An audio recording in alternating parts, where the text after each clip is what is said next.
बिस्मिल्लाहिर्रहमानिर्रहीम अस्सलाम वालेकुम दोस्तों, I am Areed Saleem. Welcome to my YouTube channel Novel Orchid. कैसे हैं आप सब लोग जी? तो गाइस आज हमने रीड करना है, स्टार्ट करना है न्यू नावल।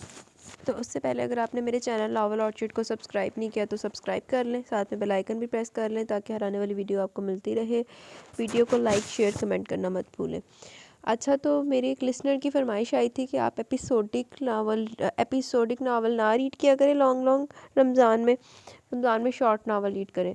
तो इंशाल्लाह मेरा रमज़ान में यही प्लान है कि मैं शॉर्ट नावल रिकॉर्ड करूँगी। लेकिन यार एक चीज़ का मैंने सोचा है, मेरे से ना घंटा घंटा रिकॉर्डिंग करना बहुत मुश्किल हो जाता है।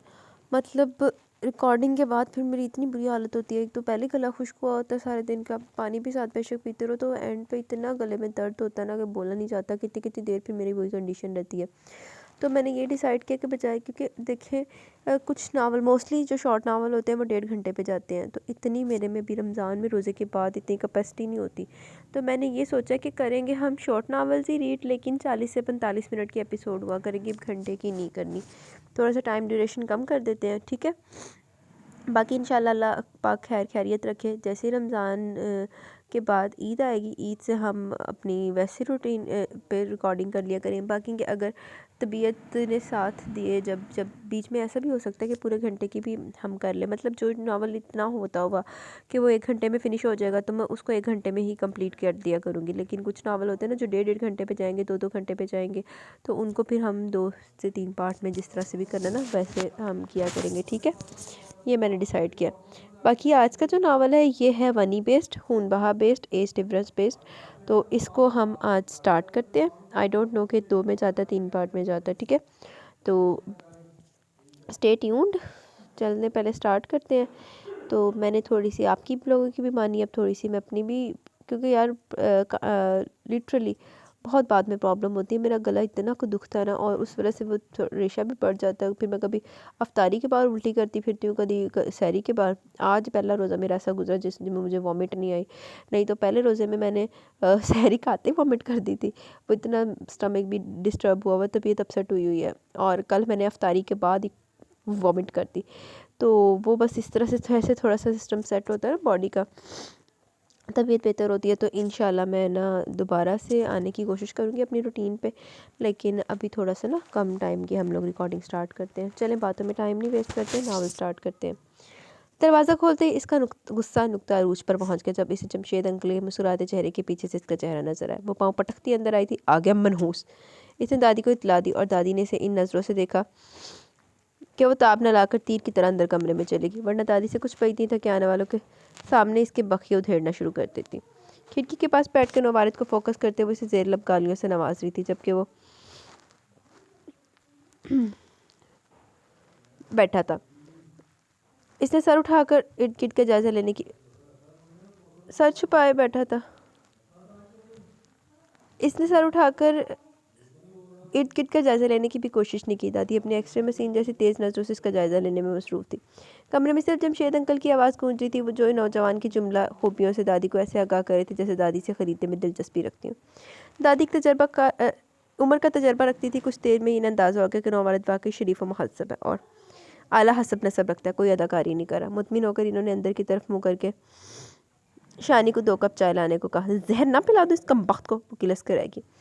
इसकी कोई ज़रूरत नहीं। सलाम के बाद ये दूसरी बात की थी उसने। ठीक है, जमशेद के लिए बना लो, दादी ने इसे मुखातिब। इसने कीना तोस निगाहों से जमशेद अंकल की तरफ देखा। इस वक्त तो इसे वो भी जहर लग रहे थे। आने वाला शख्स दादी का होने वाला किराएदार था, बल्कि अब तो दादी के जैसे तेवर नजर आ रहे थे। लग रहा था कि वो किराएदार हो चुका है। हाय मेरे खुदाया, किराएदार नूं इदा दोनों दादी पोती खून खाने कहानी देखनी जिदा कोई बेचारा रिश्ता लेके आए गया होवे। वो पुराने वक्तों का बना डबल स्टोरी मकान था। नीचे 3 कमरे बने हुए थे, ऊपर एक कमरा किचन और वॉशरूम बना हुआ था। इन दादी पोती के लिए मकान दूर से ज़्यादा था और फिर ऊपर का हिस्सा कुछ खदसा भी होने लगा था, और दादी में इतना दमखम नहीं था कि इसकी मरम्मत कराएं, इसलिए किराए पर देने का सोचा था। बात कुछ यूँ थी कि साहब जमशेद अंकल के मोहल्ले में नए नए अफसर तैनात हुए थे। जमशेद साहब इनके पड़ोसी थे, सामने वाले घर में रहते थे। घर के हवाले से खासे परेशान थे, छड़े छांट थे, इसलिए कोई इन्हें अपने घर में रखने को तैयार न था। हालांकि तबीयतन खासियत शरीफ थे, मगर अंदर का हाल तो खुदा ही जाने। जैसे जमशेद साहब को इनकी परेशानी की नोयत मालूम हुई, झट इनकी परेशानी अपने सर ली और आ पहुंचे दादी के पास। दादी तो इनका मुद्दा सुनते ही इन पर चढ़ दौड़ी। इन्हें जमशेद जैसे सूझबूझ वाले आदमी से ऐसी बात की तवक्का न थी। सख्त नाराज़ हुई। पहला सख्त तरीन एतराज़ इन्हें यह था कि इनका जवान जहान पोती का साथ है, वो क्यों किसी गैर मर्द को अपने घर में घुसाए। मगर दादी के मुसलसल इनकार के बावजूद जमशेद ने हिम्मत न हारी। अफसर को अपने दूर का रिश्तेदार साबित करने पर तुल गया, हालांकि पक्का झूठ था। मगर ऐसा झूठ बोलने में क्या हर्ज जो कई लोगों के लिए फ़ायदेमंद हो। जानते थे कि वो तबन इतने शरीफ है कि इनकी ज़ात से दादी और इनकी पोती को किसी किस्म की कोई तकलीफ ना पहुंचेगी। ऐसा ना होता तो वो हरगिज़ भी इसके लिए जहारा बेगम का घर मुंतखब ना करते। अफसर साहब, जिनका नाम जहान खान अफरीदी था, इनके ज़ेरबार हो जाते और दादी को एक शरीफ किराएदार के साथ अच्छा किराया भी मिलना शुरू हो जाता। अगर इतना ही शरीफ है तो दूर पार का रिश्तेदार भी है तुम्हारा, तो तुम इसको अपने घर में क्यों नहीं ठहरा लेते। दादी ने जैसे शान की दिल की बात कही थी। अम्मा, अगर मेरे घर में जगह होती तो मैं आपके पास क्यों आता, इन्होंने जवाब पेश किया। वो वाकई भरे पूरे कंबल के सरबराह थे और अब तो एक बेटे की शादी भी कर चुके थे।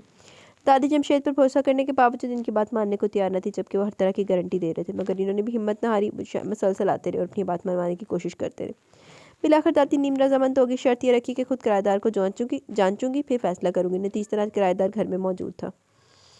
हाय हाय, लेकिन बेचारे ने जिद्दां देख रहे सी ना उन्होंने शुरू ਦੇ ਵਿੱਚ ਮੈਨੂੰ ਤਾਂ ਇਹ ਲੱਗਿਆ ਕਿ ਪਤਾ ਨਹੀਂ ਮੁੰਡਾ ਵਿਚਾਰਾ ਰਿਸ਼ਤਾ ਲੈ ਕੇ ਆ ਗਿਆ। शान को अपनी आज़ादी खतरे में पड़ती महसूस हो रही थी। इसकी दादी से मुसलसल 3 दिन से झगड़े हो रहे थे। दादी इस पर इतनी रोक टोक करती थी कि किराएदार आ जाता तो बिल्कुल ही कमरे में कैद कर देती। वो 3 दिन से जले पैर की बिल्ली की तरह बौखलाई फिर रही थी। दादी का फैसला तब्दील कराने की इसने हर मुमकिन कोशिश की, मगर दादी ने कभी इसकी ना सुनी थी जो अब सुनती। ये मेरी पोती है मुशर्रफा। है मुशर्रफ, सुने से मुशर्रफा। वो चाय लेकर आई तो दादी ने तारुफ करवाया। इसके पैरों को देखते हुए इसने सर हिलाने पर इक्तफा किया। शान से वो जाते जाते पलट कर बोली, हाँ शान से।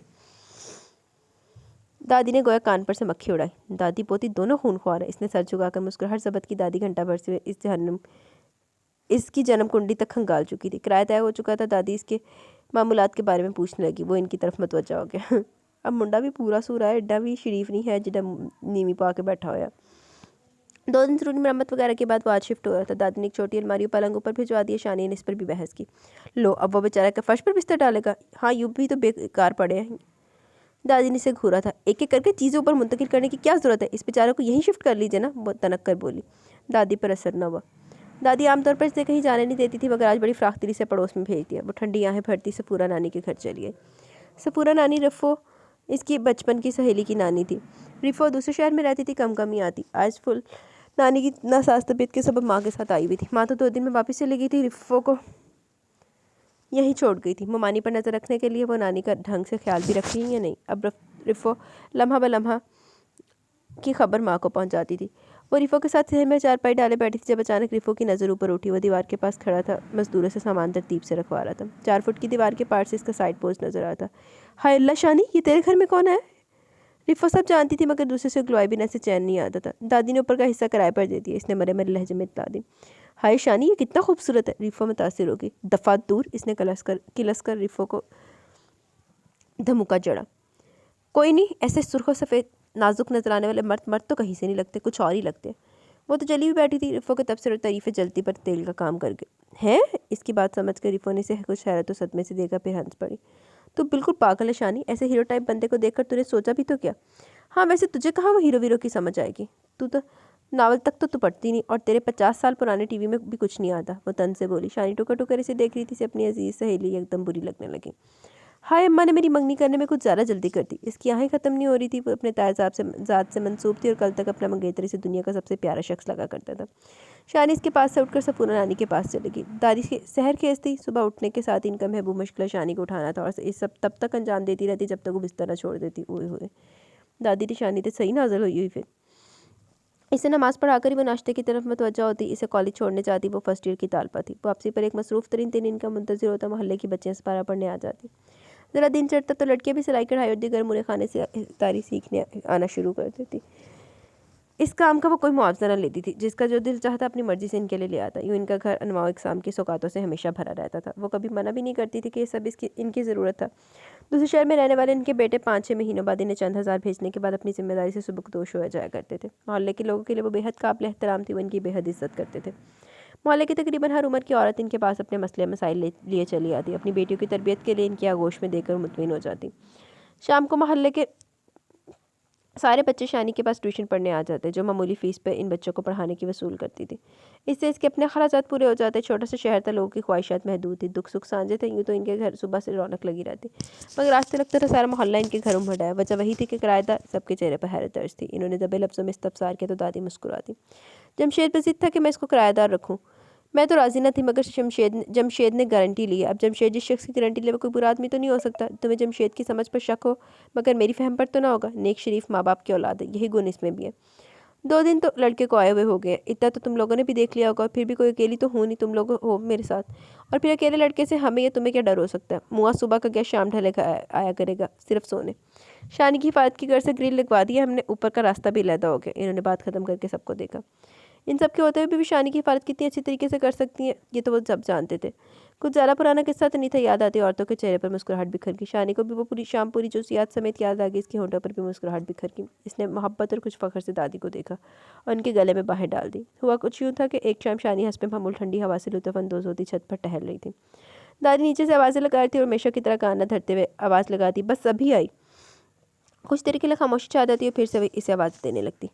मन देर तक आकर वापस पलटी थी कि एक पत्थर उड़ता हुआ आकर जोर से इसकी कमर पर टकराया। भुनाकर पत्थर उठाया, इसने गली में झांका तो सामने रहने वाले सलीम उर्फ सल्लू साहब को दांत न कूसते हुए अपनी तरफ मत बचा पाया। साहब खुद को सलमान खान समझते थे, जुल्फे चेहरे के गिर्द बिखराए रांधे बने फिरते। ओए होए, मोहल्ले की बहू बेटियों को ताड़ना इनका महबूब मशगला था, तो हर अकेली लड़की का बॉडीगार्ड बनकर पीछे लग जाना और इसे इसकी मंजिल तक छोड़ना इनका फ़र्ज़ था। मोहल्ले वाले इनसे नाला थे, बदन पर हर साइज़ की चप्पल का निशान था, मगर अपनी हरकतों से बाज ना आते। ओए होए, बहुतियाँ तरीफ़ा नहीं होंगी सल्लू दियाँ। करीब था कि शानी वही पत्थर ताक कर इसके सर पर दे मारती कि इसमें बराबर से बंदे रुके ने इसकी तवज्जो अपनी तरफ मबजूल करा ली। रुका इसमें से निकाल कर इसने पत्थर से खींच मारा, जो इसके कंधे से टकराया। बड़े स्टाइल से कंधा से लाते हुए इसने चेहरे पर लोफराना मुस्कुराहट से जाकर ऊपर देखा, वो गायब हो चुकी थी। वो खत लिए नीचे चली और इस बेहुदा खत को दादी के सामने लहक लहक कर पड़ा। दादी तप कर सुर्ख होगी, खत इसके हाथ से झपटा और बाहर निकल गई। सामने अपने घर के बाहर चबूतरे पर बैठा सल्लू दीदो दिल फर्शे राख किए इनकी छत पर नजर गाड़े बैठा था। इन्हें आते देखकर तो घबरा गया। इससे पहले वो भागने के लिए पट तोड़ता दादी से कान से खींचती हुई इसके घर के अंदर ले गई और जो चप्पल उतार कर इसकी मरम्मत शुरू की तो बस पूरा मोहल्ला माँ शानी इस बराह रास्त ड्रामे को अपनी छतों पर से मुलाहजा कर रहा था। अरे अम्मा, कुछ बताओ तो कि हुआ क्या? क्यों मेरे बच्चे को यूँ पीट रही हो? इसकी अम्मा ने अपने बच्चे की दुर्गत बनते देखी तो उसे बचाने की नाकाम कोशिश करते हुए चीख कर बोली। दादी ने रुका इसकी बहन की तरफ उचारा पड़ने का कहकर एक तरफ खड़ी होकर हाँफने लगी। बहन ने आवाज़ बुलंद पड़ना शुरू किया तो दादी का काम मोहल्ले की इन लड़कियों और औरतों ने संभाल लिया, जो आवाज़ें सुनकर सल्लू साहब के घर में जमा हो गई थी। पहले एक जूती बरस रही थी, अब कई बरसने लगी। खत इतना बेहुदा था कि बहन बेचारी भी आधा पढ़कर चुप हो गई। अरे तो अपनी लाडली पोती को भी तो समझाओ, सारा दिन छत पर टहलती रहती है। सल्लू की अम्मा चमक कर बोली। अपनी छत पर टहलती है, कोई तुम्हारे घर आकर तो नहीं टहलती। दादी को मजीद जलाल आ गया, एक चप्पल इसे भी खींच मारी। ओए हुए, चलो सारे छितर परेड हो गई। जमशेद अभी ऑफिस से लौटे थे। सल्लू के घर के बाहर भीड़ देखकर रास्ता बनाते अंदर चले आए। दादी से माजरा दरियाफ्त किया और फिर खुद भी इस कार्य खैर में हिस्सा डाला। घर से अपने खूब दिल की भड़ास निकाली और अपने अपने घरों का रवाना हुए। मनहूस नगोड़े नास पिटे, तुझे भी इश्क लड़ाने को वही मिली थी? मोहल्ले वालों की जादी अम्मा शुरू हो गई। मुझे क्या पता था अम्मा कि मेरा पहला खत ही दादी को दे देगी, वो कराहता हुआ बोला। इसके कपड़े फट चुके थे, जिसम पर नक्शा निगार बन चुके थे। इसके कई दिन चारपाई पर पड़े हाय हाय करते गुजरे थे। बहुत चंगा आया है, देर न तेज तो भी पैड़ी होनी चाहिए थी। शुएब, ओ शुएब, ये चाय का कप ऊपर अंकल को दे आओ। कनखियों से दादी की तरफ देखते हुए इसने पढ़ने वाले बच्चे को ट्रे पकड़ाई। दादी तस्वीर पढ़ते हुए चौंक कर इसे देखने लगी। आज सारा दिन ऊपर से उठा पटक की आवाज़ें आती रही, बेचारा सामान सेट करते करते थक गया होगा। चेहरे पर मासूमियत से जाकर इसने दादी को वजाहत दी। वो मुतमिन होकर फिर से तस्वीर में मशगूल होगी। ध्यान से लेकर जाओ, गिरा मत देना, कहना दादी ने भेजी है। इसने पीछे से हाँक लगाई। अंकल, दादी ने चाय भेजी है। भाप उड़ाते कप को मुश्किल संभालता हुआ ऊपर पहुंच गया। अलमारी में कपड़े रखते हुए इसने मुड़कर इसे देखा। वो खुद भी अभी चाय पिलाने के बारे में सोच रहा था। बेहद थकावट हो रही थी। गर्मा गर्म चाय को देखकर इसकी बातें खुल गई। बच्चे से ट्रे लेकर पलंग पर रखी, जो अब कमरे का जायजा ले रहा था। पहले हम यहाँ ट्यूशन पढ़ते थे, बच्चे ने इसकी मालूमात में इजाफा किया। अच्छा, इसने दिलचस्पी से इसकी तरफ देखा। नाम क्या तुम्हारा? शुएब, मुख्तसर जवाब आया। कौन सी क्लास में पढ़ते हो? 7वीं में। जवाब देते से याद है कि अभी इसका बहुत सा होमवर्क बाकी है। इसने जाने के लिए कदम बढ़ाए। कहाँ रहते हो? इसने एक और सवाल किया। 2 घर छोड़कर मेरा घर है, मैं चलता हूँ, देर की तो आप ही पिटाई लगा देंगी। वो मुड़कर इससे बोला। हाँ ठीक है, जाओ, तुम्हारी आप ही तो वैसे भी बड़ी खूनख्वार है। आखिरी जुमला इसने ज़ेरे लब का और चाय का कप उठा लिया। आथू, पहला घूंट भरते इसने बेख्तियार थूका था। मैंने पहले पता सी एड्डी चंगी आप ही हो ही नहीं सकती। इतनी देर क्यों लगाई? वो टहलते हुए इसकी मुंतज़िर थी। अंकल बड़े बातूनी है, बातों में लगा लिया था। इसने ज़माने भर की मस्कीनियत चेहरे पर तारी की। अपने काम से फरागत के बाद बर्तन लिए नीचे चला। गेट नीम हुआ था। सामने वो 10-12 बच्चों के साथ आंखों पर पट्टी बांधे आंख में चोली खेल रही थी। कुछ झिझक कर इसने गेट पर जाया, थोड़ा अंदर चलाया। ये बर्तन ले ले। इसकी आवाज़ पर इसने सरहद से पट्टी उतारी, उस शेप को इशारा किया। वो जाने को मुड़ा, पर फिर पलट कर दादी से मुखातिब हुआ। दादी, आपने चाय में चीनी की बजाय नमक डाल दिया था। तस्बीह बढ़ती दादी ने चौंक कर इसे और शानी को देखा। कमबख्त, मैं भी कहूँ, कल तक इसकी आमद पर रोला डाला जा रहा था तो आज मैं मेज़बानी का मरोड़ के उठने लगा। इसके जाते दादी ने इस पर चप्पल फायर की, मगर वो साफ बच की। बच्चे खी करने लगे। झूठा मक्कार, झूठ बोल कर गया, मैंने चीनी डाली थी, वो दिल मिला के। सुधर जा शानी, सुधर जा, कल को अगला घर भी देखना। दादी हमेशा की तरह इसे सुधरने की नसीहत करने लगी, मगर इसने कान धरना ना धरते देकर गुस्से में आ गई। फ़ौरन बच्चों को घर जाने का हुक्म सादिर के पीछे वो कलस्ती रह गई। अभी वो नाश्ता करने बैठी थी कि वो ऊपर से धम धम करता सीढ़ियाँ उतरा था। खुदाफिज़ दादी, इसने ग्रिल से मुंह लगाकर हाँक लगाई। वो जाते हुए खुदाफिज़ और आते वक्त सलाम करना ना भूलता था। हफ्ता भर हो गया था इसे आए हुए। खुदाफिज़, खैर से जाओ, खैर से आओ। दादी को इसकी आदत हो गई थी। तुझे तो बच्चों में भगा कर दम लूँगी, हंस में मुँह जलकर सोचते हुए नवाले निकल रही थी। मुशर्रफा, बच्चे जल्दी कर, देर हो रही है, दादी ने आवाज़ लगाई। शान से दादी, वो चौंक कर हाल में लौटते हुए झल्लाई। दादी दो ही सूरतों में इसका पूरा नाम लेती थी, या तो इस पर प्यार आता या जब फिर शदीद गुस्से में, वैसे मुमन शानी कहती थी। हाँ री, दादी ने ठंडी सांस भरी। वो मुशर्रफा से शान से कैसे हो गई थी? बचपन में तो इसका नाम मुशर्रफा रखा गया था, जिसे कभी पसंद नहीं रहा, मगर जब से लोगों ने मुशर्रफ को गालियाँ देना शुरू की, जिससे अपना नाम और भी खुटकने लगा। मैं भी तो कहूँ मुशर्रफ सुना था, मुशर्रफा किधर से आ गया? कॉलेज की अक्सर लड़कियाँ इसे मुशर्रफ कहकर छेड़ती, मगर जब इनकी एक दिन इसकी सहेली ने भी इसे मुशर्रफ कहा तो इसने भा करके रोना शुरू कर दिया। वो बेचारी परेशान हो गई, बड़ी मुश्किल से इसे चुप करवाया। वजह पूछी, जवाब में इसने जो वजह बताई तो हैरान रह गई। तुम अपना नाम बदल डालो, इसने कहा। आइडिया तो इसे पसंद है, मगर मसला ये था कि नए नाम की आदत डालना ज़रा मुश्किल था। कुछ मुश्किल नहीं, वैसे भी ज़्यादातर लोग तुम्हें शानी कहते हैं। जो चंद एक नाम लेते हैं वो भी चंद बार टोकने पर नया नाम लेना शुरू कर देंगे। दूसरी ने कहा। इसके रोने पर इसकी दिगर सहेलियाँ भी वहाँ आ गई, मगर नाम ऐसा होना चाहिए जो तुम्हारे निक के साथ भी मैच करे। एक ने नुक्ता उठाया, सब सोच में डूब गई। क्या नाम होना चाहिए? शान से? एक सोच के समंदर में गोता लगाते बहरहाल एक नाम बरामद कर लाई, और इसे भी ये नाम पसंद आया। तो फिर आज से तुम्हारा नाम शानज़े। सबकी इत्तेफाक राय से इसका नाम शानज़े तजवीज़ हुआ। इसकी एक दोस्त ने फटाफट एक मारूफ अखबार के लिए तब्दीली नाम का इश्तिहार भी दिखलाया। ओए होए, इसकी समझ में ना आया कि नाम इसने बदला तो इश्तिहार क्यों दे, मगर बाद में अंदाज़ा हुआ कि इश्तिहार कितना ज़रूरी था। इश्तिहार दिखाकर इसने कॉलेज के डॉक्यूमेंट्स में नाम तब्दील कराया। दादी, मैंने अपना नाम मुशर्रफा से बदल कर शानज़े रख लिया, इसलिए आज से मुझे शान से लिखा और पुकारा जाए। घर आते इसने अखबार लहराकर ऐलान किया। पहले तो दादी को कुछ समझ ना आया, और जब आया तो इसके खूब लत्ते लिए, क्योंकि इसका नाम मुशर्रफा दादी ने रखा था। सर्दियों की आमद थी। वो सर्दी दादी के सर हो गई कि शलजम का अचार डालो। होए होए, शलजम तो अचार डाल लूँगी शानी, ज़रा सब्र तो कर, सर्दियाँ तो आने दे, दादी बोली। आ तो गई है, बस अब डाल भी दे। इसकी रोज़ रोज़ की जिद से तंग आकर दादी ने अचार डाल ही दिया। खबरदार शानी, जो तूने 3-4 दिन से पहले से हाथ भी लगाया, मुझसे बुरा कोई नहीं होगा। छत पर रखे मर्तबान के मुंह पर कपड़ा बांधे हुए दादी ने धमकाया, और इसके बड़ी फर्माबरदारी से गर्दन हिला दी। 3 दिन इसने बड़े सब्र से गुजारे। अब तक तो अचार खट्टा हो गया होगा, सोचते हुए इसने बराबर में सोई हुई दादी को देखा और एहतियात से पलंग से उठ खड़ी हुई। दबे कदमों वो ऊपर छत पर चली गई। प्यालियों में अचार डालकर वहीं छत की से आखिरी सीढ़ी पर बैठकर खाने लगी। शलजम कच्चे थे, खटास कम थी, मगर इसके बेकरार दिल को करार आने लगा था। कमरे से बाहर आता वो इसे वहाँ बैठा देखकर हैरान हुआ। आप यहाँ क्या करेंगे? वो पीछे से बोला। इस अचानक अफ्तार पर इसे अच्छू लग गया। प्याली इसके हाथ से छूट गई। इसके सामने खड़ी खांस के बेहाल होती हुई इसे गुस्से से घूरने की कोशिश करी थी। वो सटपट आ गया। भागकर पानी की बोतल लेकर आया। इसने झपट कर इसके हाथ से बोतल लेकर लबों से लगाई। पानी पीकर सांस बहाल हुआ तो बोतल इसे पकड़ाकर वो खश्म की नज़रों से घूरने लगी। आप ठीक है? वो नरमी से बोला। तुमने तो माने का पूरा इंतजाम कर दिया, तो तुम्हें तमीज़ आई या नहीं? लेकर पीछे से डरा दिया। आंखों से पानी साफ करते हुए शदीद गुस्से से बोली। मेरी मौजूदगी में आपको यहाँ नहीं आना चाहिए था। मोहतात नज़रों से इर्द गिर्द की छतों का जायजा लेता हुआ इसके लहजे पर जज्बस हुआ। मुझे क्या इल्हाम हुआ था कि तुम ऊपर बैठो? चोरों की तरह आना तुम्हें जेब नहीं देता। तेवरी पर बल डाले वो इसे देख रही थी। मेरी तबीयत कुछ ठीक नहीं है, इसलिए आज जल्दी आ गया। दादी ने देखा था मुझे आते हुए। इसके अंदाज पर इसे भी अब गुस्सा आने लगा। ज़रा तमीज़ छू कर नहीं गुजरी इस लड़की को, वो सोच रहा था। क्या हुआ? इसके पूछने पर इसे हैरत हुई। फ्लू, मुख्तसर जवाब दिया। वह चंद पल इसे देखती रही। वो रुमाल मुंह पर रखकर 2-3 बार छींका भी था। इसने छुपकर मर्तबान के करीब उल्टी भी प्याली उठाई और इसके करीब बराबर से गुजरकर किचन की तरफ बढ़ी। आपको नीचे चले जाना चाहिए, इसे किचन की सिमत जाता देखकर वो जल्दी से बोला। जा रही हूँ, यहाँ बसेरा करने नहीं आई, मुड़कर इसे जवाब दिया। प्याली धोकर अचार निकालकर इसने प्याली इसकी तरफ बढ़ाई। ये पी लो, तुम्हारा फ्लू ठीक हो जाएगा। अब के लहजा नरम था। ये क्या? इसने मशरूब नुमा चीज़ देखकर इससे पूछा। शलजम का पानी वाला अचार। इसने कुछ तासुफ से देखा, जैसे पूछ रही हो, इतना ही नहीं मालूम? कुछ तजब से इसने प्याली थामी। पी लेना, इसने वो इसे ताकीद करते हुए नीचे चली गई। और वह दुखते सर बहती ना कर बुखार की हरारत से कुछ ऐसा घबराया हुआ था कि जनसानी से देखते रहने के बाद इसने चारपाई बिछाई और इस पर लेट गया। हल्की हल्की धूप सुकून बख्श रही थी। कुछ ही देर में इस पर गनूद की तारी हो गई।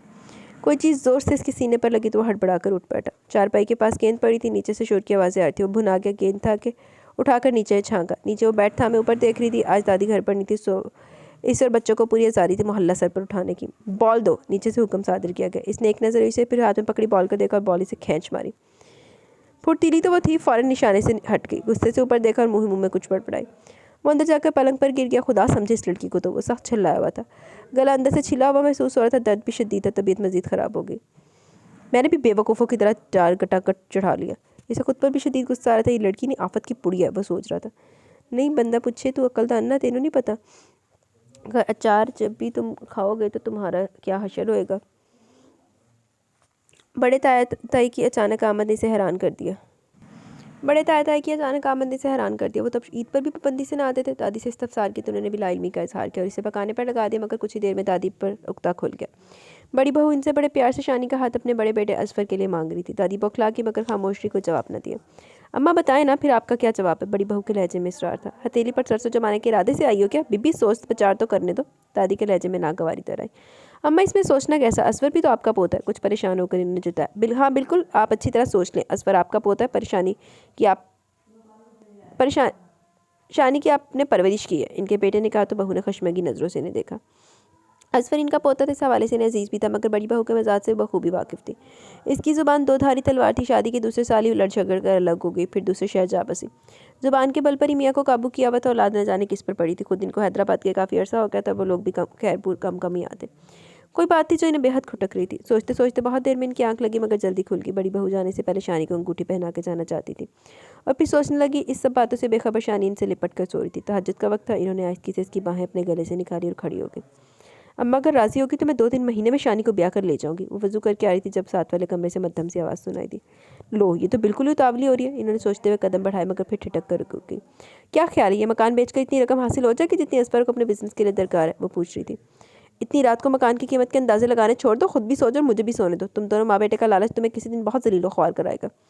इन्हें अपने बेटे की नींद में डूबी हुई बात सुनाई दी। वो शुक्र अदा करती कमरे में चली है। जो बात इन्हें खुटक रही थी वो सामने आ गई थी। दादी ने सुबह होते इनकार कर दिया। शानी जब तक अनजान थी, हैरत से मुँह खोले सबको तक रही थी। दादी के इशारे पर उठकर अंदर चली गई। दोनों मियाँ बीवी हैरान थे। इन्हें इनकार की 1% भी उम्मीद न थी। इनकार की कोई वजह तो बताएं, बहू तिल मिला उठी। बस कुछ वजह नहीं। एक नज़र तेज़ नज़र इन पर डालते हुए इन्होंने टाला। नहीं, वजह तो आपको बताना पड़ेगी। आपको पता है मेरे असफर के लिए इतने ऊंचे ऊंचे घरानों के रिश्ते आए हुए, मगर मैं यहाँ आपके पास मरहूम देवर की निशानी समझकर, यतीम समझकर। इन्होंने नफसानी हरबा इख्तियार किया।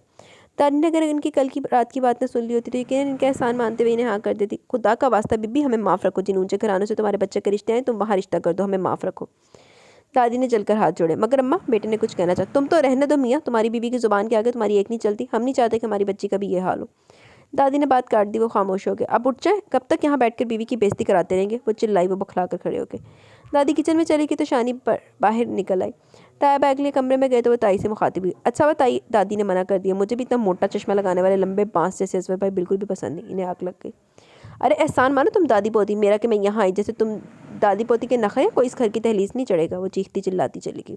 क्या ज़रूरत थी तुझे कहने की? इनके जाने के बाद दादी ने नाराज़गी से देखा। वो मुझे मेरी दादी से अलग करने आई थी। इसने हंसते हुए इनके गले में बाहें डाल दी। इसे आज 2 माह से शायद का अर्सा हो गया था, मगर शानी कैसे भी गाने का जुनून सतना पड़ा। रोज़ वो नए प्लान बनाती हुई मुस्तैद कर देती। सहेलियों ने जो इसे इतना परेशान देखा तो पूछी। वो तो तैयार बैठी थी, अलिफ से ये तक सारी राम कहानी कह सुनाई। यारो मेरे गम की दुआ करो। शानी के चेहरे पर दर्द था। वह सबकी सब सर जोड़कर बैठ गई। आखिर एक पटारी से एक नुस्खा बरामद कर लाई। शानी ने जो सुना तो झट नफ़ी में गर्दन हिला डाली। तुम इस पर अमल करो शानी, ये बड़ा मुजरब नुस्खा है, ज़रूर असर करेगा। इसे तसल्ली दी गई। नहीं भाई, मुझसे नहीं होगा ये। अगर उल्टा असर हो गया तो? इसने इम्कान जाहिर किया। कोई उल्टा असर ना होगा। जिस तबीयत का तुमने वो आदमी बताया, जल्द से जल्द अपना बोरिया बिस्तरा समेट कर भाग जाएगा। अगर दादी को पता चल गया तो? इस पर दादी का खौफ तारी हुआ। ऐसा कोई इम्कान नज़र तो नहीं आता, लेकिन अगर ऐसा हुआ तो हम तुझे खत लिख कर देंगे, जाकर दादी को देना। बाकी वो दादी खुद इससे निपट लेंगी। दादी के सल्लू से निपटने की कहानी इन सबको मालूम थी। गर्ज इसके सारे एतराज़ात दूर करके पीठ ठोंक कर इसे आज ही मैदान में कूदने का मशवरा दिया और शानी ने बेवकूफ़ों के पिछले सारे रिकॉर्ड तोड़ते हुए हामी भर ली। काम में मसरूफ़ मैसेज की रिंगटोन पर इसने अपना मोबाइल उठाया और मैसेज खोला। अगली पर इसे हैरत का शदीद झटका लगा। इसने दोबारा मैसेज पढ़ा। तुझको सोचूं तो ऐसे लगता है जैसे खुशबू से रंग मिलता है, जैसे बारिश में फूल खिलता है। नंबर मालिक मकान के नाम से सेव था। अब ये SMS दादी तो कर नहीं सकती तो क्या, मगर क्यों? वो उलझने लगा। शायद किसी नंबर पर सेंड किया और गलती से यहाँ भेज दिया। इसने तख्त पर बैठी दादी को सलाम किया और सर खम करके इन्होंने जवाब दिया। इसे अंदर आने का इशारा किया। दादी के करीब बैठी शानी को देखकर दोपहर में आए इस मैसेज इसके दिमाग में रोशन हुआ। इसने जांचती नज़रों से देखना चाहा, मगर उठकर अंदर चली गई। वो तख्त के करीब मूड़ा खींच कर बैठ गया। दादी ने तस्बीह पूरी करके इस पर फूंक मारी और मुस्कुराया। आज तो खासी ठंड है, आप यहाँ क्यों बैठी हैं? शाम का धुंध लगा फैलने लगा, ठंड भी बढ़ गई थी। सर्दी हो या गर्मी, असर की नमाज यहीं पढ़ने की आदत है। तुम तो मोटरसाइकिल पर उठते हुए आए हो, यूँ तुम्हें सर्दी ज़्यादा लग रही है। शानी से कह देती हूँ चाय बनाने का। इससे पहले वो जवाब देता वो इसे आवाज़ दे चुकी थी। बना लिए दादी। वो चाय लिए हाजिर हुई और इसके सामने रखकर पलट गई। मैसेज टोन पर इसने जेब से मोबाइल निकाला। अच्छे लग रहे। बेख्तियारी इसकी निगाह उठी, वह सूरत से कमरे में गुम होगी। इसका गुलाबी आंचल ही लहराता नजर आया। इस मैसेज के बाद इसकी गलतफहमी तो दूर होगी। जैसे तैसे इसने चाय का कप खत्म किया। आपके सब जेब नहीं देता। ऊपर आकर कुछ देर सोचते रहने के बाद इसने टाइप किया। मैंने ऐसा क्या किया? एक तारीफ ही तो की है। फौरन टाइप भरा जवाब आया। फिर तो सिलसिला चल निकला। 2 दिन वो दिन में ढेरों ढेर मैसेज करती थी। कुछ दिन तो इसने नज़रअंदाज के फिर इसे शर्मिंदा करने की कोशिश की, मगर इंतहाई ढीठ थी। वो बुरी तरह जिद होने लगा तो तंग आकर इसने दादी को बताने की धमकी दी थी। बता दो, खासे इत्मीनान से जवाब आया। वो परेशान होने लगा। बड़ी मुश्किल से इसे ठिकाना मिला था। वो इसे खोना नहीं चाहता था। वैसे तो किसी भी जगह ट्रांसफ़र की सूरत में से घर और गाड़ी की सहूलत मिलती थी, मगर जो घर इसे अलॉट किया गया इस पर किसी और ऑफिसर का कब्जा था। इसने कोशिश की थी कि घर से कब्जा ख़त्म कराने की या इससे कोई और घर मिल जाए, मगर मामला तूल पकड़ने लगा। सरकारी काम ऐसे ही होते हैं। मगर अब इसने अपनी कोशिश तेज़ कर दी थी। जल्द थकावट के सबब आज वो जल्दी से हो गया। मुसलसल बजती मोबाइल की रिंगटोन के सबब इसकी आंख खुली। फ़ोन उठाकर देखा तो शदीद गुस्सा आया। पहले मैसेजेस कर करके तंग करी थी, अब कॉल करी थी। इसने कॉल मंद कर दी, मगर लम्हे की ताखीर के बाद दोबारा कॉल आने लगी। इसे ख्याल गुजरा कोई प्रॉब्लम ना हो, इसलिए अब कॉल रिसीव कर ली। हेलो। इसकी आवाज़ नींद में डूबी हुई थी। आप सो रहे थे? मासूम में से इस्तफसार किया गया। वो जल गया। काम की बात कीजिए, दान पीस कर बोला। दरअसल कल मेरा एक इंपॉर्टेंट टेस्ट है। मुझे एक शेर की तशरीह कुछ समझ में नहीं आ रही। दादी ने कहा आपसे पूछ लूँ। मुद्दा जाहिर किया गया। इसे गहरी नींद से जगाकर तशरीह पूछी जा रही थी। इसका खून चलकर खाक हो गया। देखिए, मुझे शायरी वगैरह से कोई लगाव है ना, समझ में नहीं बता सकूंगा। इसने जान छुड़ाना चाहिए। हाय अल्लाह, आप तो इतने पढ़े लिखे, फर्स्ट ईयर के शेर की तशरीह नहीं कर सकते। इसने हैरानी जाहिर करने के साथ साबित कर दिया कि वो इतनी जल्दी जान नहीं छोड़ने वाली। ठीक है, आप शेर सेंड कीजिए, मैं कोशिश करता हूँ। गहरी सांस लेते हुए बोला और फ़ोन बंद कर दिया। इन दिनों कुछ अजीब है मेरा हाल, देखता कुछ हूँ, ध्यान में कुछ है। शेर गौर से पढ़कर इसने तशरीह कर दी। इतना समझदार होकर भी नहीं समझते। इसे मैसेज मौसूल हुआ। बहुत बेहुदा लड़के तुम, इसने गुस्से से लिखा। नाकाम हो जाती है मेरी हर कोशिश तुम्हारी नाराज़गी के आगे। जाने कहाँ से सीख ले तुमने खरबूजे जैसा मुँह बनाना। कुछ देर बाद इसे फिर मैसेज मौसूल हुआ। शदीद गुस्से के बावजूद इसे हंसी आई। मोबाइल साइड पर रखकर वो सोने की कोशिश करने लगा। वैसे लाख लानत है उत्ते। देखो किराएदार को घर से भगाने के लिए क्या क्या हरकतें करी। लानत है। और तो दादी ने बंदा चंडा मारे फाड़ के, पहले तो बड़ी कड़ी नज़र रखी हुई सी। जैसे अचानक बड़े ताए की आमद हुई थी, ऐसे अचानक छोटे ताए की आमद होगी। आतिशानी को सीने से लगाकर ढेर सारा प्यार किया। वो हमेशा ऐसा ही करते थे। फिर इसका और दादी का मुंह मीठा कराया कि जुनैद की जॉब लग गई। चलो शुक्र है खुदा का। दादी ने फ़ौरन शुक्र अदा किया। ये आपके और शानी के लिए कुछ चीज़ें। इन्होंने शानी को शापर पकड़ा। इसकी क्या ज़रूरत थी? इसने बड़ी संजीदगी से कहा। इन्होंने कदरे छंबे से इसे देखा। वो जब भी आते थे इसके लिए कुछ ना कुछ ज़रूर लेकर आते। वो हमेशा इनसे वो सब बड़ी खुशी से वसूल करती थी। अम्मा, हमारी शानी बड़ी हो गई है। इन्होंने इसका हाथ पकड़ के अपने पास बैठा और बाजू के घेरे में ले लिया। इसे अपने दोनों तायों में ये ताए पसंद थे। बड़े ताया अजीब मजाज के थे। जब अकेले आते तो इसे खूब प्यार करते, जब ताई के साथ आते तो सर पर एक हाथ रखने पर इक्तफा करते। ताई के आगे इनकी शख्सियत दबी हुई सी थी। बड़ी ताई मजाज की तेज़ थी, सिर्फ अपनी सुनाती, दूसरों को सुनने की जहमत नहीं करती थी। और छोटी ताई वो हमेशा की तरह इसे चिपचिपाती के से उलझन होती। रात को छोटे ताया और दादी तक देर तक बातें करते रहे। वो सोने चली गई। अयाज और इसकी बीवी आए थे। इसके जाते ही दादी ने इनकी आमद और अपने इनकार के बारे में बताया। लहजा चला हुआ था। खैर से जुगनू की नौकरी लग रही, तुम बताओ इसकी शादी के लिए तुम्हारे क्या इरादे हैं? अपनी सुनाकर वो इनकी पूछने लगी।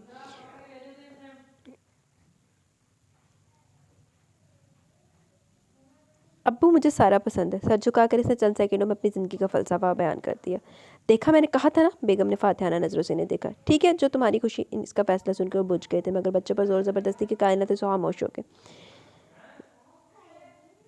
एक हफ्ते बाद भी वो बीवी के साथ अम्मा के सामने जुगनू की बात पक्की गई मिठाई लिए बैठे थे। अम्मा, जुगनू को सारा पसंद है। इन्होंने अम्मा के साथ बैठी शानी को देखते हुए कुछ पूछे हुए लहजे में कहा। अच्छा है, तुमने बच्चे की पसंद का ख्याल रखा। दादी ने गहरी सांस भरी। अम्मा, अगले महीने मंगनी है, आपने हफ्ते भर पहले आना है। आखिर आपके पोतों में जुगनू पहला है जिसकी मंगनी होगी। मंगनी की रस्म आपने करनी है। वो अम्मा का हाथ थाम कर शहर टपकाते लहजे में बोली। रहने दो बिब्बी, ये दिखावे की मोहब्बत। पोते से पहले तो तुमने पोती की बात पक्की की, इसमें पूछा क्या? बस फ़ोन पर इतला सुना दी। दादी ने इनके शीरी लहजे को खातिर में लाते हुए इन खरी खरी सुना दी। अम्मा, सर्विश की मंगनी कहाँ की थी? यूं ही बस मिठाई का लेन देन कर दिया। मैंने तो बहुत चाहा कि घर की पहली खुशी सब जमा हो, मगर इसके ससुराल वाले मंगनी पर राजी न हुए। वो खिजल हो गई। दादी ने जवाब न दे के बात शुरू होती तो फिर बहुत आगे तक जाती। शानी, चंदा, कपड़े वगैरह की फिक्र न करना, मैंने तुम्हारा जोड़ा भी बनने दे दिया। इन्होंने फिर इसी शहर टपकाते लहजे में शानी को मुखातिब किया। और सब बातों से अनजान शानी मुस्कुराती है। कोई बात भी है बिच। मौसम बदल रहा था। सर्दी का जोर टूट रहा था। अब धुंध की जगह हर सुबह चमकीली धूप निकलती, मगर शानी जिस कॉल में कैद हो गई थी वो ना चटका। वो यूं ही गुमसुम थी। मुशर्रफा बच्चे, दादी ने प्यार से इसे पुकारा। इस वक्त दोपहर के खाने के बाद आराम करने लेटी थी। शानी पलंग पर गाल के नीचे हाथ टिकाए किसी सोच में मुस्तगरिक इनके पास लेटी थी। जी दादी, सोच की झील में दादी की आवाज़ ने इर्तियाश पर किया तो वो चौंकी। अब तो मुशर्रफा नाम लेने पर भी इन पर झंझलाती नहीं थी। क्या बात है बच्चे, कई हफ्तों से तुझे उदास देख रही हूँ, किसी सहेली से झगड़ा हुआ है क्या? इन्होंने प्यार से पूछा तो इसे गुस्सा आ गया। ये स्यापा इन कमबख्तों का ही डाला हुआ था। खुद तो आराम से बैठी, मुझे बेचैन कर दिया। मुझे भी क्या जरूरत है हर बात इन्हें बताने की, इतनी दोस्ती तो नहीं है मेरी इनसे। इसने सोचा। शानी बेचारी अपनी कैफियत पर हैरान परेशान थी। ज़रा जो टीवी और नावलों का इसकी ज़िंदगी से गुजर होता तो अपनी कैफियत समझ जा पाती। एक बार अपनी किसी दोस्त को सामने देखकर इसे भी नावल पढ़ने का शौक चढ़ा, इसे मांग कर घर ले। दादी ने देखा तो जलाल में आकर फाड़ डाला। इसे पैसे भरने पड़ गए। बाद में आराम से समझाया कि बच्चों की पढ़ने की चीज़ नहीं, इनमें कुछ अच्छी बातें नहीं होती। वो बस एहतजाज करके रह गई कि अब वो बड़ी हो गई है, उसे बच्ची समझना छोड़ दें। टीवी का वक्त हर वक्त का बीमार था। इसे चलाने से पहले बकायदा ढोल की तरह पीटना पड़ता, फिर भी आधी तस्वीर ऊपर और आधी नीचे आती थी। शानी ने जलकर चलाना छोड़ दिया। कॉलेज पहुंची तो लड़कियों को शाहरुख खान और जान इब्राहिम के मर्ज़ मोहब्बत में मुब्तला पाया। कुछ दिनों तक तो वो इनका रिश्तेदार समझती थी, मगर फिर जल्दी राज खुल गया। ये तो फिल्म एक्टर है। इनके पास बोलने को बेशुमार मौज़ूआत थे। एक्टर, एक्ट्रेसेस, मॉडल्स, नित नए फैशन, और ये नहीं तो अपने अपने कज़न को डिस्कस करती। शानी बेचारी टुकर टुकर इनकी शक्लें देखा करती। तब दादी से इसने भी जिद करी कि इसे एक छोटा सा टीवी लेकर दें। तेरा बाबा के कानून का खजाना छोड़ कर गया? दादी को गुस्सा आ गया। अब दादी से क्या बताती कि इसकी मासूमियत बरकरार रखना इनके लिए कितना जरूर था। वो अकेली तो थी इसकी देखभाल करने को, सो इस दुनिया की हवा लगने आने को भी तैयार ना थी। वो इसे कॉलेज भेजने पर भी तैयार ना थी, मगर शानी की जिद के आगे मजबूर हो गई। और शानी को कुछ इतना ज़्यादा शौक तो ना था पढ़ने का, मगर कॉलेज से दस्तबरदारी का मतलब था घर में कैद होना। सो वो जिद पर अड़ी रही जब तक दादी ने दाखिला दिला दिया। अब सुबह वो इसे छोड़ने जाती तो दोपहर को वो गली की एक दो लड़कियों के साथ आ जाती। शानी, दादी ने फिर पुकारा। वो चौंक कर हाल में पलटी। नहीं दादी, मेरा किसी से झगड़ा नहीं हुआ। इसने नफ़ी में सर हिलाया। तो फिर क्या बात है? वो परेशान थी। कोई बात नहीं दादी, अब मैं बड़ी हो गई हूँ। इनके गले में बाहें डालते हुए इसने फिर जैसे जैसे नाराज़ की बात बताई। दादी हंस पड़ी। कितने दिन हो गए शानी, तूने अपने हाथों से कुछ पका कर नहीं खिलाया? दादी ने कहा। क्या खाना है आपको? वो सरत से उठ बैठी। जो तेरा जी चाहे। दादी मुस्कुरा दी। वो फ़ौरन किचन में जा पहुंची। भाड़ में डालो इस किराएदार को, कितने दिन हो गए कोई भी काम ढंग से किए। बड़बड़ाते हुए इसने सर झटका। फिर इसने बड़े एहतमाम से फ्राइड राइस पकाए। ये इसे रिफ़ो ने पकाने सिखाए थे। प्लेट में चावल निकाले, ट्रे में रखकर बाहर आ गई। दादी, मैं ये ऊपर देकर आती हूँ। वो दिल के हाथों मजबूर थी, सीनियों की तरफ बढ़ते हुए बोली। ले, अभी ऊपर वो गया, इसे ही पकड़ा देती। दादी ने घूरा। दम नहीं हुए थे वो मिनमिनाई। आओ फैजी। पढ़ते हुए बच्चे को इसे अपने साथ आने का कहकर इसने कदम बढ़ा दिए। पीछे दादी पुरसोच नजरों से तकती रही। दस्तक पर दरवाज़ा खोलते इस पर नज़र पड़ते वक्त गड़बड़ा गया। अब तो पहले से भी ज़्यादा मोहतात रहने लगा था। इसने ट्रे से पकड़ा, इसने शुक्रिया के साथ थाम लिया, किचन में रखने चला गया। वापस आया तो वो कमरे में खड़ी जायज़ा ले रही थी। कितना गंदा हो रहा है कमरा, आप सफाई नहीं करते? वो नाक चढ़ाकर बोली। टाइम ही नहीं मिलता, इसने सर झुकाकर मुजरिमों को से अंदाज में कहा, जबकि दिल चाह रहा था कि हाथ पकड़कर इस कमरे से बाहर कर दे और अपना रुका हुआ सांस बहाल करे। इतना डर दो देखो। मैं सफाई कर दूँ? इसने अपनी खिदमत पेश की। जी नहीं नहीं, बहुत शुक्रिया आपका, मैं खुद कर लूँगा। वो एकदम घबरा के आगे बढ़ते हुए बाहर किसी में इशारा किया। बाहर निकल गई तो इसने सूरत से दरवाज़ा बंद कर दिया। इसने जिस तरह से बाहर निकल जाने का इशारा किया, इसे ज़रा अच्छा नहीं लगा, मगर वो इसकी वजह भी जानती थी। दादी नाश्ता बना रही थी, इनके करीबी वो इसकी मुंतज़िर बैठी थी। दरवाजे पर दस्तक हुई तो वो तीर की तरह गई और दादी को बहुत कुछ सोचने पर मजबूर कर दी। सुने, इसके हाथ में बर्तन पकड़ाता हुआ पलटा तो पुकार बैठी। मजबूरन वो मुड़ा था।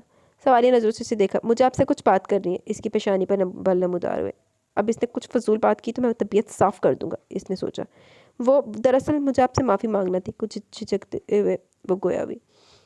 माफ़ी? इसने अबरूज का आकर इसे देखा। हाँ, वो आपके चाय में नमक मिलाया मैंने और आपकी बीमारी में आपको अचार पिलाया ताकि आप मज़ीद बीमार हो जाए, और कितने दिन आपको तंग भी किया। इन सब बातों की माफ़ी मांगनी है मुझे, मैं बहुत शर्मिंदा हूँ। बगैर अटके एक ही सांस में इसने अपने जराइम का इतराफ़ किया। ये सब जो आपने मेरे साथ किया, इन सब की वजह जान सकता हूँ? वो और एक नज़र इसके शर्मिंदा चेहरे पर डालकर इसने पूछा। मैं नहीं चाहती थी कि आप यहाँ रहें, इसने बिला तामल वजह बताई। अब भी यही चाहती हैं आप? इसके झुके सर को देखते हुए इसने पूछा। अब तो मैं चाहती हूँ आप हमेशा यही रहें, इसने दिल में कहा। नहीं, जब तक आपका दिल चाहे रहे, इसने चेहरा ऊपर उठाया। आपकी इत्तला के लिए अर्ज़ कर दूँ कि मुझे जल्दी घर मिल जाएगा, मैं चला जाऊँगा। वो कहता हुआ जाने को मुड़ा। और हाँ, आप शर्मिंदा, बस इतना काफ़ी है। ज़रा सा रुककर वो मुखातिब और जाने को कदम बढ़ा दिए। पीछे वो साख खड़ी इसकी पुश्त तकती रहेगी। तुझे क्या गेट ने पकड़ लिया? दादी का अंदाज बरहम था। मुझे कुछ पूछना था इससे, वो पूछ रही थी। वो बर्तन रखकर निगाहें चुराती जल्दी से किचन से निकल गई। मुबादा कोई और सवाल करते। इसने जब से अपने जाने के बाबत बताया, इसके दिल को पंखे लग गए थे। क्या वो इस वजह से जा रहा है कि मैंने इसे सताया? यहाँ तो यही तो मैं चाहती थी। अब जा रहा है तो भी मेरे दिल को चैन नहीं, न जाने क्या हो गया मुझे। कॉलेज में सारा दिन इसका सोचते हुए गुजरा था। मुझे अपनी गलतियों का ज़ाला करना चाहिए। इसने एक नज़र अपने बराबर में सोई हुई दादी को देखा और एहतियात से खड़ी हुई। इसके कमरे का दरवाज़ा खोलते हुए वो अंदर दाखिल हुई। वो ताला वगैरह लगाने के तकल्लुफ़ में न पड़ा था कि कमरे में कौन सा खजाना मदफून था। एक पलंग के आगे बिछा ईरानी गलीचे का टुकड़ा और छत पर लटका पंखा, ये इस कमरे का कुल सामान था। कमरे में बेतरतीबी, धूल, गंदगी हद से सवा थी। बिस्तर की चादर आधी पलंग पर और आधी नीचे लटक रही थी। पलंग के नीचे नाश्ते के बर्तन ढेर थे। तकिया फर्श पर पड़े थे, फर्श पर बल्कि हर चीज़ पर गर्द पड़ी हुई थी। छत के कोनों में बड़े बड़े जाले लटक रहे थे। यूँ लगता था जिस दिन से इसने इस कमरे की सब कदम रखा है सफाई की नौबत नहीं आई। रह के कमरे के वस्त में खड़ी शानी तो वो यहाँ सफाई की नीयत से तो आई थी। आगे बढ़कर इसने पलंग की चादर उठाकर झाड़ी, गर्द का एक मरगुला सा उड़ा और कोई चीज़ शानी के कदमों में गिरी। इसने चौंक कर देखा वो कोई तस्वीर थी। इसने झुककर तस्वीर उठाते हुए इसे पलटा। अगले पल वो फटी फटी नजरों से इस तस्वीर को देख रही थी। तस्वीर में इसका मुस्कुराता चेहरा नुमाया था, मगर शानी की निगाह इसके कांधे से लगी इस लड़की पर जमी थी जिसके शाने पर इसका बाजू दराज था। वो लड़की भी इसी की तरह बेहद खूबसूरत थी। शानी ने तस्वीर चादर में रोल करके पलंग पर फेंकी और अपने मन भर होते वजनी कदमों से नीचे चली गई। नीचे आखिरी सीढ़ी पर बैठकर मातम की नाथी इसके आंसू बेआवाज़ निकलकर गालों पर फैल रहे थे। अभी तो वो इसे अच्छा लगना शुरू हुआ था कि अभी ये हो गया। इसे खुदा से बहुत शिकवे थे कि इसने इसके माँ बाप दोनों को इतनी जल्दी अपने पास बुला लिया। इसका कोई बहन भाई नहीं दिया जो इसकी तन्हाई बांटता। अब इसमें इस एक शिकवे का मज़ीद इजाफा हो गया था। वो बेहद मुज़मिल और वहशत ज़दा सी थी। घर के तेरह दीवार गोया काटने को दौड़ते थे। वो फरार चाहती थी, चाहे कुछ दिनों के लिए से। जुगनू की मंगनी में हफ्ता बाकी रह गया, सो वो दादी के सर हुई। इतने दिन पहले जाने की क्या तो क्या एक दिन कबल चलेंगे? दादी ने गुस्से से घूरा। मुझे नहीं पता, मुझे तो अभी जाना है। ताई भी तो कहकर गई है, आप मेरी कोई बात नहीं सुनती। दिल तो वैसे भरा हुआ था, फ़ौरन आंसू उमड़ा। दादी बसीज गई। जमशेद से कहकर फ़ौरन टिकट मंगवाए। जहान की तरफ से मुतमिन थी। कुछ हदायत करके जमशेद को घर की चाबी दी। बेटे को अपनी आमद की इत्तला दी और गाड़ी में सवार हो गई। जुनैद इन्हें लेने आया था। शानी पर नज़र पड़ते पल भर को साख्त हुआ। स्याह चादर में लिपटा इसका चेहरा ऐसा लग रहा था जैसे स्याह बादलों की ओर से झांकता हुआ चांद। इसे मलाल ने आगे वो दादी के पहलू से लगी हरासा सी खड़ी थी और दादी ने इसका हाथ कुछ यूं दबोच रखा था जैसे किसी के उचक ले जाने का खौफ हो।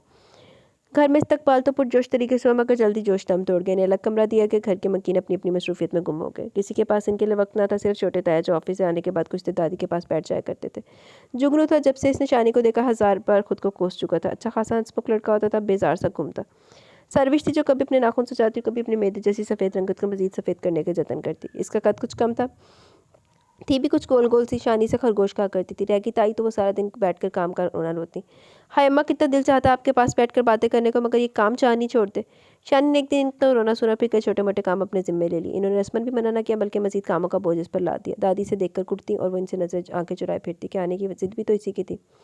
मंगनी में 2 दिन थे कि बड़े ताया के बच्चे भी आ गए। ताया ताई को मंगनी वाले दिन आना था। बड़े ताया के 5 बच्चे थे, 2 बेटे 3 बेटियां। वो तीनों सर्विस के कमरे में ठहरी थी। शानी को दुख हुआ, सर्विस ने एक बार भी रस्मी तौर पर भी इसे अपने कमरे में रुकने को नहीं कहा था। वो शाम की चाय सबको पेश करके अभी बैठी थी। शानी चाय प्लीज़। वो सब सर्विस के कमरे में डांस करी थी जब सारिया ने कमरे का दरवाज़ा खोलकर वहीं से हाँक लगाई। चाय खत्म होगी। वो बेहद थक गई थी। तो और बना लो, बेनियारी से जवाब दिया गया। वो सर हिलाती हुई खड़ी होगी। कोई ज़रूरत नहीं, बैठो आराम से। दादी के बराबर में बैठी हुई सहर ने टपट कर दोबारा बिठा दिया। वो बड़े ताया की सबसे बड़ी बेटी थी, अजफर से छोटी थी। इससे छोटी सारिया, फिर सबा और फिर अजफर था। जिसे चाय पीनी है खुद बनाए। इसने भी खाने के इतने ढेर बर्तन धोए हैं। चाय के कहने पर सारिया ने मुंह बनाते हुए दरवाज़ा बंद कर दिया। वो भी उठकर सर्विस के कमरे में चली गई। प्रॉब्लम क्या है तुम लोगों के साथ? वो नौकर है कि तुम्हारी? म्यूजिक को बंद करते हुए सहर ने तीनों को घूरा। इतने सालों बाद आई है, वो मेहमान है। बजाय इसकी मेहमान नवाजी करने के तुम लोगों ने अपने काम भी इसके साथ डाल दिए। वो भी हमारी कज़न है। बजाय इसके कि तुम लोग इसको अच्छी कंपनी, तुम मुसलसल इसको इग्नोर करियो। इसने इन्हें शर्मिंदा करना चाहा। इस पेंडू को कोई क्या कंपनी दे? सर्विस के बड़बड़ाने पर इसने एक नजर इस पर डाली। सर्विस आप ही ठीक कह रही हैं। शानी को कुछ नहीं पता, ना फंक्शन के बारे में, ना मूवीज़ के बारे में। जाने किस दुनिया में रहती है, इससे कोई क्या बात करे। सबा ने कहा, ये सब जो तुम इसके बारे में सोचती हो, इसे मुसलसल नज़रअंदाज करी, तुम्हें क्या लगता है वो समझती नहीं होगी? वो सादा मासूम है, पर बेवकूफ़ हरगिज़ नहीं है। इसने गंदे गुस्से से कहा। हमें फ़र्क नहीं पड़ता। सारिया ने कंधे उचकाए। पर मुझे फ़र्क पड़ता है। इसे अपने बीच थोड़ी सी जगह दोगी तो बात करने के लिए टॉपिक सोचने की भी ज़रूरत नहीं पड़ेगी। इसके जाने के बाद तीनों ने एक दूसरे की शक्ल देखी। सहर का कहा तो इन्हें मानना ही था। इसकी नाराज़गी बहुत से मामलात में इन्हें भारी पड़ सकती थी। शाम को लड़के ने ढोलक संभाली। जुगनू के ननियाल वाले भी आ गए। ढोलक बजाते बजाते सहर ने अचानक हाथ रोककर दादी के साथ बैठी शानी को आवाज़ दी। आओ ना, तुम भी साथ दो हमारा। इसके करीब आने पर वो बोली, पर सहर आप ही, मुझे गाना नहीं आता। वो घबरा गई। सबके चेहरों पर दबी दबी मुस्कुराहट आ गई। कोई बात नहीं शानी डियर, यहाँ गाना किसी को भी नहीं आता। इसने अपने करीबी से बिठा लिया। छोटी ताई ने मंगनी के फंक्शन के लिए इसके सफ़ेद जॉर्जेट का फ्रॉक पजामा बनवाया, जिस पर सुर्ख धागे से काम बना हुआ था। इसका लिबास सर्विस इतना कीमती तो ना था, पर गया गुजरा भी नहीं था। बहरहाल इसे पसंद था। लड़की सर्विस के कमरे में तैयार हो रही थी। सहर तब को तैयार होने में मदद दे रही थी। जल्दी करो शानी, देर हो रही है, 8 बजे तक हॉल पहुंचना है। सर्विस के बारे में आखिरी पिन लगाते हुए इसने शानी को देखा, जो न्यालबाज जेबतन के कोने में बैठी सबकी तैयारियों को देख रही थी। ले, मैं तो कब की तैयार हूँ। इसकी बात पर कदर ताज्जुब से सबने इसे देखा। बालों की ढीली ढाली सी चोटी की, आंखों में फ़कत काजल डाली शानी मैडम बिल्कुल तैयार थी। तुम इसमें भी बहुत प्यारी लग रही हो। सहर हंसी वो छैप की। सब तैयार हो गए थे, सिर्फ सहर रह गई थी। वो भी सबके साथ निकली थी जब सहर ने रोक लिया। तुम रुको, मेरे साथ चलना। वो वहीं बैठकर इसके तैयार होने का इंतजार करने लगी। अपनी तैयारी को फाइनल टच देने के बाद इसने शानी को ड्रेसिंग टेबल के आगे बिठा दी। ये क्या करी है? इसने स्पंज इसके चेहरे पर फेरना शुरू किया तो वो घबरा गई। मेकअप चुप करके बैठो, वरना लाइन्स पड़ जाएंगी। दादी डांटेगी, कह देना मैंने किया। वो मसरूफ़ लहजे में बोली। 10 मिनट बाद वो आईने के सामने से हटी तो हैरानी से खुद को देख रही थी। इसकी चोटी थामे हेयर स्टाइल के बारे में सोच रही थी। इसके बाल बेहद लंबे थे। यूं ही ठीक है, खोलोगी तो नज़र लग जाएगी। इसकी चोटी इसने शाने पर डाली। वो डरती हुई सहर के साथ दादी के पास चली। दादी ने कुछ नहीं कहा, बस दुआ पढ़ कर इस पर और सहर पर फूंक दी। मंगनी की रस्म दादी ने की और जुगनू की बेजारियत के देखकर दादी को बखूबी अंदाजा होगा कि जुगनू को सारा कितनी पसंद है। एक शख्स का जिसकी नज़रें पर शानी का तवाफ़ करी थी वो था असफर। यहाँ आओ, सहरी से बारू से पकड़कर खींचती हुई लाई थी। क्या हुआ? शानी ने सवालिया नज़रों से उसे देखा। सामने देखो। इसने गधों की तरह इधर उधर निगाह घुमाई। अरे सामने इस ब्लैक सूट वाले शख्स को जो वाइट वाले शख्स से बात कर रहा है। इसने हाथ में से इशारा किया। हाँ हाँ, क्या हुआ? इसे मतलूबा शख्स नजर आ गया। इससे कुछ नहीं हुआ, वो मेरे मंगेतर है। इसने माथा पीटा। ये तो बहुत अच्छे। इस शख्स को बगौर देखने के बाद होशी से बोले। आपके साथ तो बहुत अच्छे लगेंगे। अल्लाह से दुआ है कि ऐसे ही प्यारा सा शख्स वो जल्दी तुम्हें भी दे दे। सैर मुस्कुराई। वो छाम कर अंदर भागी। क्या ही अच्छा हो अगर असफर अपना किबला दुरुस्त कर ले। इसने रुककर जुनैद से बात करते असफर को देखकर सोचा, फिर अंदर चलती। असफर के मजबूर करने पर शमसा अम्मा से दोबारा बात करने पर मजबूर होगी। इस वक्त डाइनिंग टेबल में रूम में सब मौजूद थे। बड़ी बहू, मैं पहले इनकार कर चुकी हूँ। दादी ने तो हम्मल से इनकी बात सुनने के बाद कहा। अम्मा, ये असफर की ख्वाहिश है। गुस्सा दबाते हुए बाहिर मीठे लहजे में बोली। चाहे किसी की भी ख्वाहिश हो। दादी ने ज़रा लचक न दिखाई। आखिर आप वजह तो बताएं, असफर में क्या बुराई है? वो झल्लाई। बुराई ये कि कम है कि वो कुछ करता नहीं। बाप का पैसा इतना पढ़ाइयों में झोंका, क्या फ़ायदा इसी पढ़ाई का जो किसी के काम ना है? दादी ने बिलाकर लपकुशाई की। अम्मा, वो छोटी मोटी नौकरियाँ नहीं करना चाहता, अपना बिजनेस करेगा। वो सास के करीब होते हुए इजाजत से बोली। और वो कारोबार कैसे होगा? वो मकान बेचकर? दादी की बात पर दोनों मियाँ बीवी को सांप सूंघ गया। कान खोलकर सुन लो, कोई इस घर पर बुरी नीयत ना रखे। बाप के मरने के बाद यूसुफ ने तुम दोनों के हिस्से अदा कर दिए थे। इन्होंने शानी के वालिद का नाम लिया। अम्मा, आप इल्ज़ाम लगा रही है हम पर। बड़ी बहू को अचानक होश आया तो चमक कर बोली। दादी ने जवाब नहीं दिया। वो मजीद शेर होगी। आपने हमेशा फ़र्क किया हम बहुओं में, अब बच्चों में भी फ़र्क कर रही हैं। आपने हम दोनों के आगे हमेशा इस लावारिस को अहमियत दी। वो बात को किसी और ही रुख लेगी। तेज़ होती आवाज़ों पर ड्राइंग रूम से मुल्क कमरे में बैठी शानी चौंक कर खड़ी हो गई। सैर ने इसे दोबारा बिठा दिया। खबरदार बहू, इसे लावारिस कहा दो। वो लावारिस नहीं थी। दादी को जलाल आ गया। मैंने तो कभी तुम लोगों में कोई फ़र्क नहीं किया। इंसान अपनी कदर मोहब्बत खुद कराता है और रुमैसा ने भी अपनी कदर खुद कराई। और तुम्हारी कोई क्या कदर करे? दूसरे साल तो तुम लड़ झगड़ कर लैदा हो गई थी। तुमने ज़ुबान के जो जौहर दिखाए। छोटी ने मीठी छुरी से सबको हलाल किया। इन्होंने छोटी बहू को भी लपेट में ले लिया। पहलू बदल कर रहेगी। अयाज बीवी को चुप कराने लगे तो फ़याज़ अम्मा को शांत करने लगे। मैंने दूर कर दिया आपके बच्चों को तो ठीक है, अब तो मैं आपको इनकी शक्लें देखने से भी तरसा दूंगी। वो चुप होने में नहीं आ रही थी। शानी ने घबरा कर रोना शुरू कर दिया। सहरी से सर्विस के कमरे में ले। चुप हो जाओ शानी, बड़ों की बातें इन्हीं के बीच में रहने तो खुद को हल्कान मत करो। सहरी से चुप कराने लगी। सर्विस इसके लिए पानी ले। ताई ने मेरी अम्मी को लावारिस क्यों कहा? पानी पीकर गिलास सहर को पकड़ाते हुए रिंधी हुई आवाज़ में बोली। अम्मी की तो आदत है बिना सोचे समझे कुछ भी बोलने की। बोल लेती है, मगर देखो दादी ने भी डांट दिया ना। अच्छी तरह तबीयत साफ़ कर दी। वो इसकी पुश्त हिलाते हुए बोली। दादी अगले दिन गाड़ी पर सवार होगी। शानी खामोश थी। इसने दादी से कोई सवाल नहीं किया। दादी अपनी जगह सोच में डूबी हुई थी। घर आकर शानी से मजीद सब्र नहीं हुआ। दादी, ताई अम्मी ने मेरी अम्मी को लावारिस क्यों कहा? इसने बिलाकर पूछ लिया। कुछ नहीं, तू तो जानती है वो मजाज की कितनी तेज़ है, कुछ भी बोल देती है। ऐसे ही तो नहीं कहा होगा। मैंने तो अपने ननियाल में किसी को नहीं देखा। इसका लहजा दिल की था। कितनी बार तो बताया तुझे तेरे ननियाल के बारे में। रुमैसा का बहन भाई कोई है नहीं। तेरे नाना नानी को खुदा ने जल्द अपने पास बुला लिया। अब इसका ये मतलब तो नहीं कि तेरी माँ लावारिस थी। खुदा सबका वारिस है। तेरी ताई को तो आदत है बक बक करने की। तो ध्यान ना दे मेरे बच्चे। दादी ने इसे अपने साथ लगा लिया। दिन ब दिन शानी का मजाज मजीद अजीब होता जा रहा था। दादी फिक्रमंद होगी। इसका गुस्सा जो कहीं गायब हो गया था अब बोध आया था। वो अक्सर चंचलाकर बच्चों पर हाथ उठाया बैठती। दादी हाय हाय करती रह जाती। वो लाउबाली तबीयत की थी। इसे बच्चों के साथ हल्ला गुल्ला करना पसंद था, मगर वो बेहद खामोश हो गई थी। घर के कामों से इसकी जान जाती थी। दादी ने बतेरी कोशिश की इसे सुग्गड़ बीबी बनाने की और इसके लोगों की मिसालें दिया करती थी कि वो बिगड़े काम मिनटों में संवार दिया करती थी, मगर शानी तो बिना बनाए काम बिगाड़ने में माहिर थी। वो भी शर्मिंदा भी नहीं होती थी, ना इनकी मिसालों नसीहतों पर कान धरा करती थी। मगर अब वो हम वक्त काम में मसरूफ़ रहने की कोशिश करती है, पढ़ाई में मसरूफ़ हो जाती है। ये सब दादी की बातों का असर न था, बल्कि इनका सबब वो फालतू सोचे थी जिनसे पीछा छुड़ाने के लिए इसने काम पनाह ढूंढी थी। ये शख्स चला क्यों नहीं चाहता? वो भी ऊपर गया था। वो झंझलाकर सोच रही थी। रोज़ वो खुद को संभालने की कोशिश करती है। रोज़ इसके सामने इसके दिल का जख्म हरा हो जाता। इसे हफ्ता भर के लिए सरकारी काम से कराची जाना था। शानी ने सुना तो सुकून का सांस लिया। दादी ने इसे दुआओं के संग रुखसत किया, मगर वो हफ्ते का काम 4 दिन में निपटा कर इनके सामने बैठा था, कुछ तोहफा लवाजमात के साथ। शानी से देखते किचन में चली कि दोपहर का गर्म दोपहर थी। इसने लस्सी बनाई और ट्रे लाकर इसके सामने रख दी। ये आपके लिए। इसने रस्ट कलर का खूबसूरत स्टाइलिश सूट इसकी तरफ बढ़ाया था। आपका शुक्रिया, इसकी ज़रूरत नहीं थी। और खाई से कहती पलट के भक्का भक्का से ज़्यादा देखता रहा। फिर कुछ शर्मिंदा होकर इसने वो सूट तख्त पर रख दिया। वो ठीक कह रही है बेटा, इसकी वाकई ज़रूरत नहीं। इसकी शर्मिंदगी ज़ाहिर करने के लिए दादी नरम लहजे में कहा। और देखो सर्दियाँ तो ख़त्म हो गई, तुमने इसी शाल पर बिला वजह रुपये बर्बाद किए। दादी मुस्कुराई। मेरी अपनी कोई फैमिली नहीं, मैं आप लोगों को अपनी फैमिली समझता हूँ। कभी किसी के लिए शॉपिंग नहीं की, इसलिए जो समझ आया उठा लाया। वो फीकी सी मुस्कुराहट के साथ बोला। तुम्हारा बहुत बहुत शुक्रिया सपनायत का बच्चे। दादी ने शाल उठाकर अपनी गोद में रखी और वो खुलकर मुस्कुरा दिया। ये सूट दे दीजिएगा शानी को। इसने बहुत मोहतात अंदाज में शानी का नाम लिया। दादी ने चौंक कर इसे देखा और पुरसोच अंदाज में गर्दन हिला दी। इसे सरकारी घर मिल गया था मगर वो यहाँ से जा नहीं पाया। सरकारी घर में से आसाइशा तो सारी मिलती मगर दादी जैसी अपनाई और मोहब्बत करने वाला कोई ना होता। पेशानी भी तो थी जिसकी शरारत और बेवकूफ़ी का वो मुंतज़िर रहता था। चल पुत्र होन तो मुंतज़िर ही रहेगा। जी तो गाइस इसका फर्स्ट पार्ट अपने इख्तिताम को पहुंचा। कैसा लगा आपको? राय का ज़रूर इज़हार कीजिएगा। कमेंट सेशन की तरफ चलते तो वीडियो को एंड करेंगे। नोज कोई और भी क्या मेरी तरह बेहयात 7वीं बार पढ़ रही हूँ? अल्लाह जाने, मैंने तो 2-3 बार ही पढ़ा है। Tahdeer beautiful novel, nice story, thank you. Musa Saeed वालेकुम अस्सलाम, आप आ गई हैं तो वेलकम आपका। Bushra Tunio amazing novel, thank you. Tameer Khan वालेकुम अस्सलाम। डियर आप जान अल्हम्दुलिल्लाह मैं ठीक हूँ, आप सुनाएं? अल्हम्दुलिल्लाह जी मैं बिल्कुल ठीक हूँ। कैसे जा रहे हैं आपके रोज़े रोज़े? अल्हम्दुलिल्लाह माशाल्लाह अच्छे जा रहे हैं। ये आपकी एपिसोड तो बहुत इंटरेस्टिंग था। हीरो साहब तो सिकंदर के भी 10 साल आ गए बेचारी हुरैन। अच्छा आप सामने वाला नावल आप पढ़ रही हैं। हुरैन के साथ कितना पूरा ओवरऑल एपिसोड बहुत इंटरेस्टिंग था, बहुत मज़ा आया सुनकर। अल्लाह पाक आपको हमेशा खुश रखें और सेहत और तंदुरुस्ती अता फरमाए, आमीन सुम आमीन। थैंक यू वेरी मच, जज़ाकल्लाह, अल्लाह हाफिज़। नुज़ यार अमेजिंग, थैंक यू।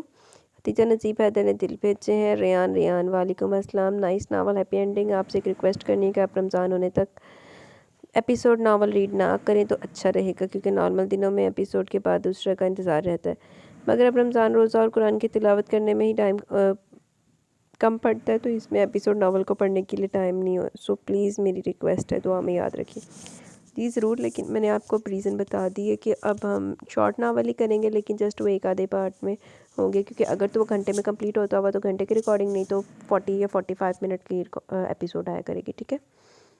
मलिक साहबा वालेकुम अस्सलाम वरहमतुल्लाहि वबरकातुहू। नावल बहुत बहुत ज़्यादा इंटरेस्टिंग था, स्टोरी काफ़ी मज़े की थी। मुझे तो रियान का कैरेक्टर बहुत पसंद आया, कुछ ज़्यादा ही जुनूनी था वो उम्मीद के लिए, और ये उम्मीद के बाबा रियान की तरह मुझे भी पसंद नहीं आए हैं। अच्छा उम्मीद का रिश्ता तय कर दिया उन्होंने इस मेहरान के साथ। मुझे मेहरानी का आंख निभाया, कसम से जहर लगा। मेहरान थे तो मेरे तो बड़ी शको शुबहात भी सी।